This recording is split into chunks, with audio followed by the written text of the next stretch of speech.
নমস্কার, আমি ইন্দুমতি পরিবারের একটি নতুন ভিডিওতে আপনাদের সবাইকে স্বাগত। আজ বৃহস্পতিবার, এখন বাজে রাত্রি 8টা। আজ খুব ঠান্ডা পড়েছে, তাই রাতে আর ভাত খাওয়ার ইচ্ছে নেই। আজ বানাবো ইডলি। চলুন বানিয়ে নিই। প্রথমে একটা বাটি নিয়ে নিয়েছি। এখানে 300 গ্রাম মতো আতপ চাল নেব আর 100 গ্রাম বিউলির ডাল। 300 গ্রাম আতপ চালের জন্য 100 গ্রাম বিউলির ডাল নেব আর সাথে নেব হাফ টেবিল চামচ মেথি। চালটাকে ভালো করে ধুয়ে নিয়েছি 4-5 বার করে, দিয়ে এবার পরিষ্কার জল দিয়ে একটা বাটিতে ভিজিয়ে রেখেছি। আর একটি বাটিতে 100 গ্রাম ডাল নেব। ডাল নিয়ে আমি খোসা ছাড়া বিউলির ডাল নিয়েছি, ওটাকে ভালোভাবে ধুয়ে ওটাকেও আর একটা বাটিতে ভিজিয়ে নেব। ওর মধ্যেই হাফ টেবিল চামচ মেথি দানাও ভিজিয়ে রেখে দেব। ওটা ভিজুক, ভালোভাবে ভিজে গেলে ওটা মিক্সিতে বেটে নেব। মিক্সিতে বেটে নেওয়ার পর গ্যাসে ইডলির স্ট্যান্ডটাকে রেডি করেছি। কিছুটা জল দিয়ে ওটাকে গরম বসিয়েছি। জলটা ফুটে গেলে তারপর ইডলির স্ট্যান্ডের মধ্যে ফেটিয়ে রাখা মিশ্রণটা দিয়ে দেব। স্ট্যান্ডটাতে ভালো করে তেল মাখিয়ে নিয়েছি। এবার মিশ্রণটাকে এক এক করে ওর মধ্যে দিয়ে দেব। ওটা যতক্ষণ হবে আমি ততক্ষণ ঘুগনিটাও বানিয়ে নেব। আজ ইডলি আর ঘুগনি সাথে ঝোলা গুড়।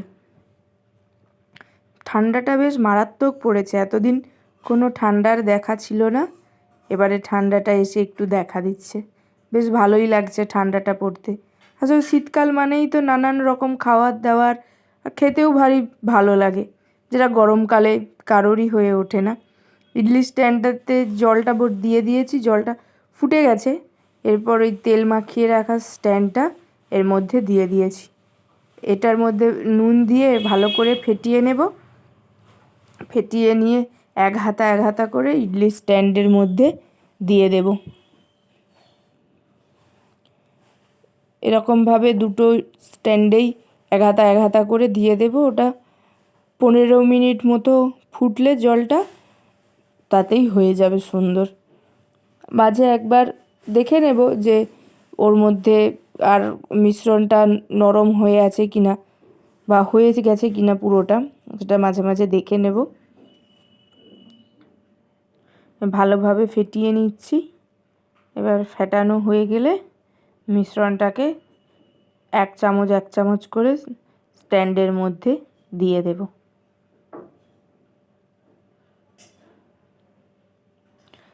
বেশিরভাগ সময় ইডলি আমরা সম্বার, চাটনি এসব দিয়েই খাই। আজকে ভাবলাম যে না, একটু পাতলা করে মটরের ঘুগনি সাথে ঝোলা গুড় আর ইডলি বানাবো। এর মধ্যে এক হাতা করে দিয়ে দিচ্ছি। তারপর এটাকে 15 মিনিট ভাপে সেদ্ধ হতে দেব।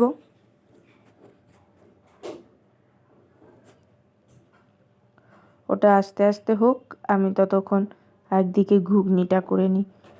ঘুগনির ভিডিওটা করা হয়নি, সেই জন্য আর এখানে দেখাতে পারলাম না। বিশেষ কিছু নেইনি, মটরটাকে ভিজিয়ে রেখেছিলাম, ওর মধ্যে একটা আলু দিয়ে 2 সিটি মেরে নিয়েছি কুকারে।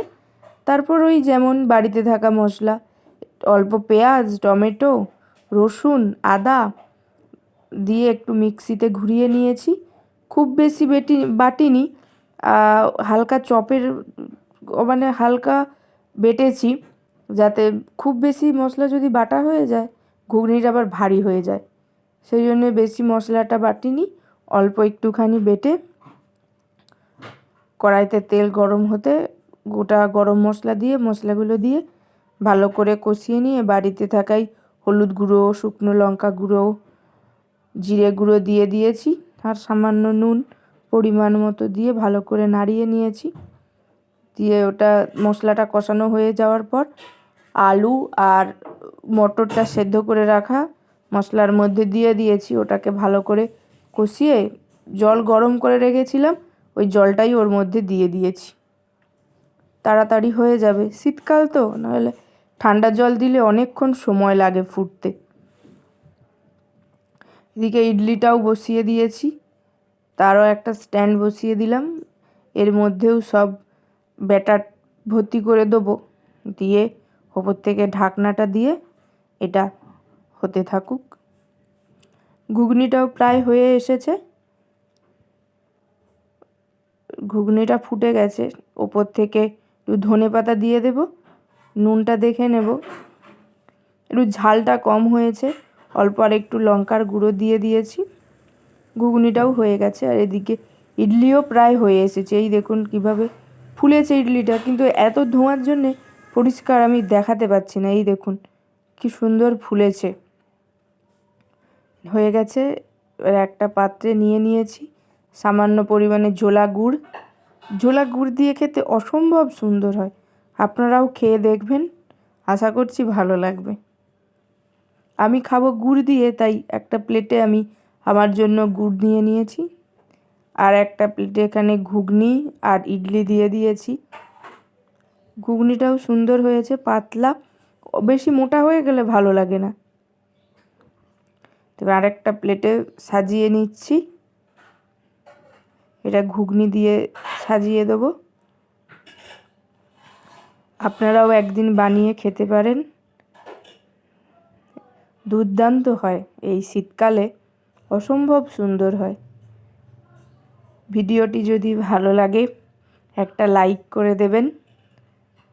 আজ এই পর্যন্ত, চলুন আমি খাই, দেখা হবে পরের একটি নতুন ব্লগে। নমস্কার।